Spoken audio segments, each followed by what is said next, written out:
امریکہ سے جنگ کے دوران ایران نے مارچ میں ایک بہت بڑا حملہ کیا امریکہ کے مفادات پر۔ کویت کے اندر اس کے ایک بیس ہے جو فوجی بیس تھی، اس کو اڑا دیا، اس میں شدید تباہی پھیلائی۔ کیمپ گورنگ اس کا نام ہے اس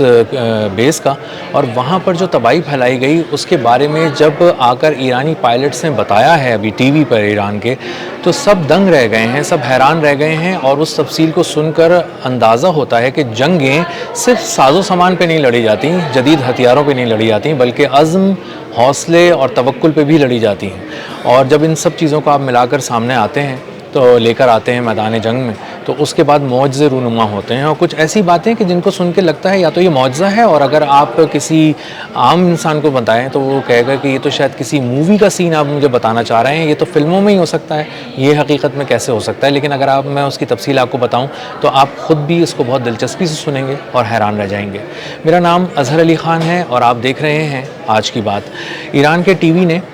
3 ان فائٹر پائلٹس کو بلایا جو 1960 کے طیارے چلا رہے تھے، جن کا نام تھا F-5۔ یہ انتہائی پرانی ٹیکنالوجی تھی جو امریکہ کے سامنے نہ ہونے کے برابر تھی، مذاق کے برابر تھی، اور چونکہ یہی طیارے دستیاب تھے، اویلیبل تھے، اس لیے انہی کے ذریعے کچھ کام کرنا تھا اور تباہی پھیلانی تھی۔ کیمپ گورنگ جو ہے وہ ایک بہت بڑی امریکی بیس ہے کویت کے اندر، اور کویت میں بنانے کے بعد جب امریکہ نے یہ بیس بنائی تو اس نے وہاں پر اپنا سب کچھ لگا دیا۔ Multi layer defence system Patriot وہاں پہ تھے، F-15 فائٹر جیٹس سے جدید ترین، اس کے علاوہ ہیلی کاپٹرز وہاں پر تھے، کمیونیکیشن کا بہت بڑا نظام تھا، ریڈار کے بہت بڑے بڑے سسٹمز لگے ہوئے تھے، اور یہ پورے خطے کو دیکھ رہے ہوتے تھے۔ اور وہاں سے معاملہ یہ ہوا کہ جب یہ طیاروں کا جب یہ پتہ چلا اور بتایا گیا کہ اس بیس کو اڑانا ہے، اور ہمارے پاس ڈرون کے ذریعے نہیں اڑانا کیونکہ ڈرون کو انٹرسیپٹ کیا جا سکتا ہے اور ڈرون کسی ایک ہی مقام پہ جا کے تباہی پھیلا سکتا ہے، ہمیں اس کو فائٹر جیٹ سے تباہ کرنا پڑے گا، اور فائٹر جیٹس جو بھی جائے گا وہ وہاں تک بمشکل پہنچ پائے گا۔ تو یہ ایک طرح کا سوسائڈ مشن ہے، شہادت کا مشن ہے۔ اب کون مرنا چاہتا ہے ایران کے لیے؟ وہ 3 پائلٹ سامنے آ جائیں۔ تو جو 3 پائلٹ سامنے آئے وہ یہ سوچ کر ان طیاروں میں بیٹھے کہ اب ہم اپنے آخری سفر پہ جا رہے ہیں، آخری فوجی مہم پہ جا رہے ہیں، اور اب ہمیں جا کر کویت میں بہت بڑے پیمانے پر امریکی فوجی بیسز پہ تباہی مچانی ہے، اور وہاں پر تباہی پھیلانے کے بعد ہمیں وہیں شہید ہو جانا ہے کیونکہ ہمارے طیارے ہم واپس نہیں لا سکیں گے۔ F-5 یہ فائٹر جیٹس نے ایران سے جب اڑان بھری تو یہ کوثر طیارے بعد میں کہلائے ہیں F-5، اور یہ F-5 طیارے 1960 کی دہائی کی ٹیکنالوجی لے کر وہاں پر پہنچے اور اڑے، اور جو سفر طے کیا انہوں نے وہ ہی بہت ہی حیران کن اور دلچسپ ہے۔ انہوں نے بہت ہی لو فلائٹ کی کیونکہ ان کو پتہ تھا کہ ہم اگر طیارے کو اسی کے حساب سے اڑائیں گے، ہزاروں فٹ اوپر اڑائیں گے، تو وہاں پہ ایووکس طیارے گھوم رہے ہیں امریکہ کے، اس کے علاوہ ان کے بہت بڑے بڑے ریڈارز لگے ہوئے ہیں، ملٹی لیئر ڈیفنس سسٹم لگے ہیں، پیٹریوٹ لگے ہیں، اور انٹرسیپٹرز اس حد تک ملینز آف ڈالرز کے ان کے میزائل ہیں، اگر وہ انہوں نے ہمیں دیکھ لیا تو وہ ہمیں پل بھر میں پکڑیں گے، دیکھیں گے اور تباہ کر دیں گے، اور ہم وہاں تک پہنچ ہی نہیں پائیں گے۔ اس لیے انہوں نے شروع سے ہی لو فلائٹ رکھی، اتنی لو کہ انہوں نے کہا کہ ہم 2 بحری جہازوں کے درمیان سمندر سے گزرے تو ہمیں وہاں پہ جو سیلرز اس میں موجود تھے انہوں نے اپنے ڈیک سے نیچے جھانک کے ہمیں دیکھا کہ یہ کیا گزر رہا ہے، اور ہم طیارے اتنے نیچے لے کے گئے، یعنی اس کی جو اونچائی تھی وہ زمین سے محض 50 فٹ اوپر تھی، اور کچھ جگہوں پہ 80 فٹ تک اوپر تھی، اور نیچے فلائٹ رکھنے کی وجہ سے، نچلی پرواز کی وجہ سے یہ امریکہ کے ریڈار میں نہیں آئے، اور جب پانیوں کو انہوں نے کراس کیا تو انہوں نے کہا یہ ہماری اسٹریٹجی تو بہت کامیاب ہو گئی ہے، اور وہ جب کویت میں داخل ہوئے تو انہوں نے کہا کہ شاید اب زمین کے اوپر جو ہم اڑ رہے ہیں، پہلے پانیوں پہ اڑ رہے تھے، اب ہم زمین پہ اڑ رہے ہیں تو شاید ہمیں بھی اب ان کے جو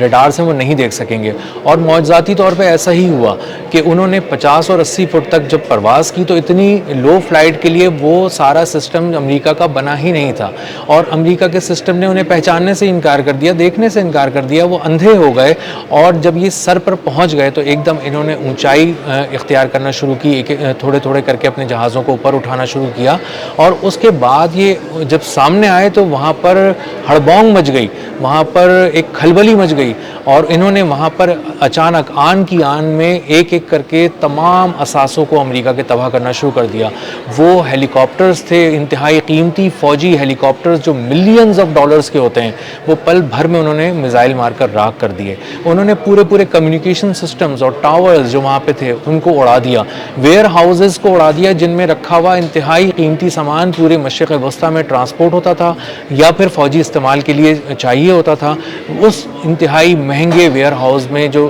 سامان تھا اس کو انہوں نے تباہ کر دیا, میزائل مار کر, بم مار کر, اور اس کے بعد وہ وہاں پر گھومتے پھرتے رہے, کیونکہ ڈرون کی طرح نہیں کرنا تھا کام, ایک فائٹر جیٹ کی طرح کرنا تھا کہ گھومنا پھرنا تھا. وہ اس کے اوپر ہی پرواز کرتے رہے اور ہر طرف تباہی مچاتے رہے. پیٹریوٹ سسٹم اس حد تک اوور ویلم ہو گیا, پاگل ہو گیا کہ اس نے اپنے میزائل فائر کرنے شروع کیے. جو ایوکس طیارہ تھا وہ بھی فضاؤں میں گیا اور وہ دیکھنا شروع ہو گیا, اس نے بھی جو ہے وہ الارم دینا شروع کیا کہ بھائی آپ جاگ جائیں, یہ دشمن کے طیارے یہاں پر پہنچ گئے ہیں اور بہت بڑے پیمانے پر تباہی مچا رہے ہیں. تو وہ سسٹم جو ہے وہ اوور ویلم ہو گیا, اس نے پاگلوں کی طرح میزائل فائر کرنے شروع کر دیے, انٹرسیپٹرز فائر کرنے شروع کر دیے, اور ان انٹرسیپٹرز کی وجہ سے $100 ملین کے 3 طیارے F-15 اچانک پل بھر میں راکھ ہو گئے. یعنی امریکہ نے اپنے ہی دفاعی نظام سے, اپنے ہی جدید میزائلوں سے, اپنے ہی جدید ترین طیاروں کا شکار کر لیا, اور یہ بھی ایک کامیابی ان کو ملی. اور اس کے بعد ان طیاروں نے جب تباہی مچا لی تو اس کے بعد بہت تیز اپنا سفر شروع کیا ایران کی طرف. ان کا یہی خیال تھا کہ ہم کسی بھی طرح جتنا زیادہ سفر ہو سکتا ہے وہ طے کریں, ایران کی طرف جائیں اور ایران کے قریب جا کر گر کر ہم تباہ ہو جائیں اور شہید ہو جائیں. لیکن اللہ تعالیٰ کو کچھ اور ہی منظور تھا. قدرت نے ایسا ساتھ دیا ان پائلٹس کا کہ ان پائلٹس نے اپنی رفتار کو میکسیمم کر دیا, اور اس کے بعد یہ ایران کی سرحد کے اندر داخل ہو گئے اور انہوں نے بہت ہی محفوظ طریقے سے جہاں بھی اپنے آپ کو محفوظ سمجھا وہاں پر لینڈنگ کی, اور اپنے آپ کو محفوظ بنا کر ایران کی قیادت کو پیغام دیا کہ ہم نے کویت کا کیمپ بیئرنگ جو ایئر بیس ہے امریکہ کا وہ مکمل طور پہ تباہ کر دیا. اربوں ڈالر کا وہاں پہ ہم نے نقصان کر دیا. وہاں پہ پیٹریوٹ سسٹم تھا, اڑا دیا. ملٹی لیئر ڈیفنس سسٹم تھا, اڑا دیا. F-15 طیارے تھے, اڑا دیے. اور بہت سارے ویئر ہاؤسز, کمیونیکیشن, ریڈارز کو سب تباہ و برباد کر دیا. اور بہت سے ایسے ہیلی کاپٹرز جو کھڑے ہوئے تھے ملینز آف ڈالرز کے, انہیں کھڑے کھڑے ہی تباہ کر دیا, ان کے اڑنے کا موقع ہی نہیں ملا. تو جب اس سے پتہ چلتا ہے کہ کس طرح جب آپ قدرت پر, اللہ تعالیٰ پر اپنا ایمان مضبوط رکھتے ہیں, اور جو کچھ بھی آپ کے پاس دستیاب ہوتا ہے, چاہے وہ 1960 کی ٹیکنالوجی کیوں نہ ہو, چاہے وہ پرانے طیارے کیوں نہ ہوں, آپ میدان عمل میں آ جاتے ہیں. اور جب آپ میدان عمل میں اپنا کل اثاثہ لے کر پہنچ جاتے ہیں تو معجزے رونما ہوتے ہیں. اس کی اب ویڈیوز بھی بنتی ہیں, تصویریں بھی آتی ہیں, خبریں بھی چھپتی ہیں, اور معجزے اب محض کہیں قصے کہانیوں میں نہیں رہ جاتے, بلکہ ان کی فوٹیجز بھی سامنے آتی ہیں, ویڈیوز بھی سامنے آتی ہیں, اور ان کو دیکھا جا سکتا ہے اور ان کو پڑھا جا سکتا ہے. یہ سارے واقعات ضرور پڑھنے چاہیے, اور پڑھ بھی رہی ہیں جو دنیا بھر کی ملٹریز ہیں, کہ کس طرح ایران نے امریکہ کے قدم اس کے مشرق وسطیٰ سے اکھاڑ دیے, اس کو برباد کر دیا, معاشی طور پر بھی, فوجی طور پر بھی, عسکری طور پر بھی, اور سفارتی طور پہ بھی. اور اب دنیا کسی اور ہی لہجے میں امریکہ سے بات کر رہی ہے, اور ایران کا قد پہلے سے بہت بڑھ چکا ہے, ایران پہلے سے بہت مضبوط ہو چکا ہے, اور معاشی میدان میں بھی کامیابیاں سمیٹ رہا ہے. اب تک کے لیے اتنا ہی. ملتے ہیں اگلے ولاگ میں کسی نئی خبر, نئے تجزیے اور نئے زاویے کے ساتھ. اللہ حافظ.